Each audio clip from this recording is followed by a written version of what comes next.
When you remove your socks and shoes at the end of the day and detect swelling around your ankles and feet, you need to worry about it. Traveling by plane for long hours and not moving your legs is an acute problem.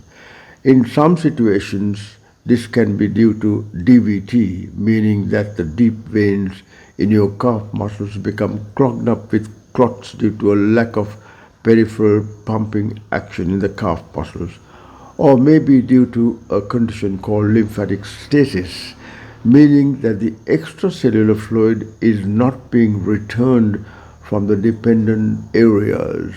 It is essential to move your ankles while being seated on the plane to prevent such episodes.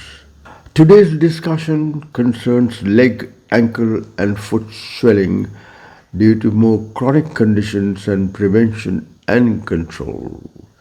When your feet, ankles, and legs get swelled mildly as a daily event, the most common situation may be drug induced. Most of you may be on amlodipine, a calcium channel blocker prescribed for your high blood pressure, especially if given in high doses such as 10 milligrams daily. In such a situation, wearing compression socks or elevating your legs is best to help with swellings from amlodipine. Or you may be on gabapentin, a medication used to treat nerve pain from shingles, seizures, and restless leg syndrome. You may be prescribed pioglitazone, also called Actos or rosiglitazone or Avandia for type 2 diabetes. Leg swelling is a well-known side effect of these medications. These drugs have a greater risk of having heart failure too. Talk to your healthcare provider if you experience swelling while taking pioglitazone or rosiglitazone. They may be able to help switch you to a different diabetic medication.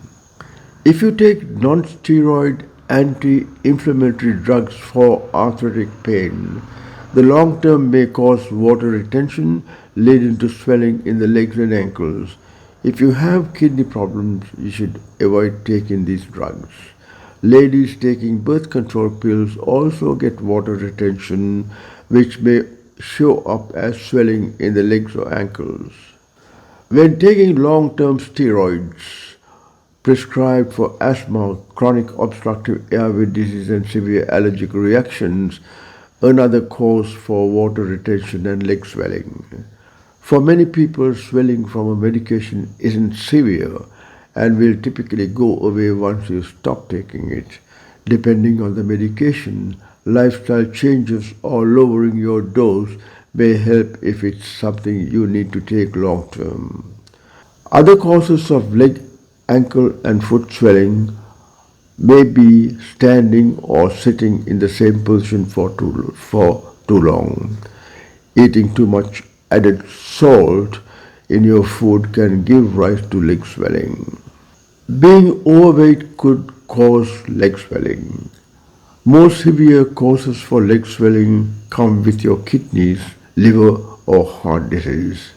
If you have had coronary heart disease treated with stents, you must take special precautions to avoid further damage to the heart muscles. If you continue your happy, enjoyable lifestyles, you may have a condition called CCF or congestive heart failure. This is a sign that your heart muscles do not have the strength to pump blood from the heart's lower chambers efficiently. People with heart failure tend to retain fluid. This appears as swollen ankles and legs because of excess fluid building up. You may notice that your shoes don't fit and socks appear tight or leave a prominent indent above the ankle. When the right side of the heart or the right ventricle starts to fail, fluid collects in your feet and lower legs. Puffy leg swelling or edema is a sign of right heart failure, especially if the edema is pitting edema. With pitting edema, a finger pressed on the swollen leg leaves an imprint. Early symptoms of heart failure are breathlessness on exertion, fatigue, rapid or irregular heartbeat, exhausting exercise, and leg swelling. It would be best if you saw your cardiologist soon, as it is a serious situation to salvage yourself from your serious situation. Now, let's discuss how you could get leg swelling due to kidney issues. As the kidney function begins to fall, sodium retention causes swelling in your shin and ankles.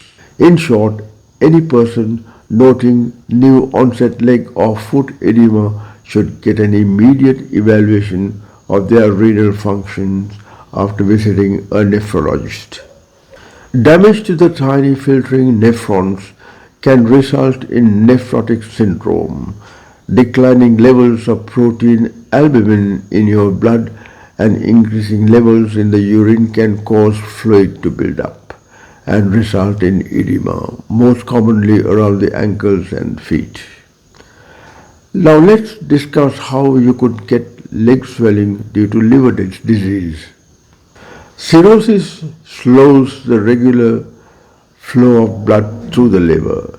This increases pressure in the vein that brings blood to the liver, causing swelling in the legs and abdomen. The increased pressure in the portal vein can cause fluid to accumulate in the legs called edema and ascites in the abdomen.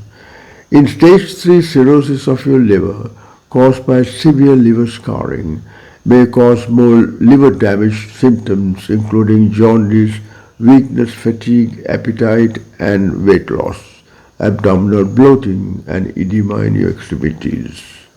In most chronic illnesses that cause leg swelling, only symptomatic medication is available to make you feel comfortable, and a complete cure is impossible. I advise that preventive measures are best taken, as it is impossible to complicate the process in this day of indulged living. I hope this video article is helpful. Goodbye for now, until we meet again.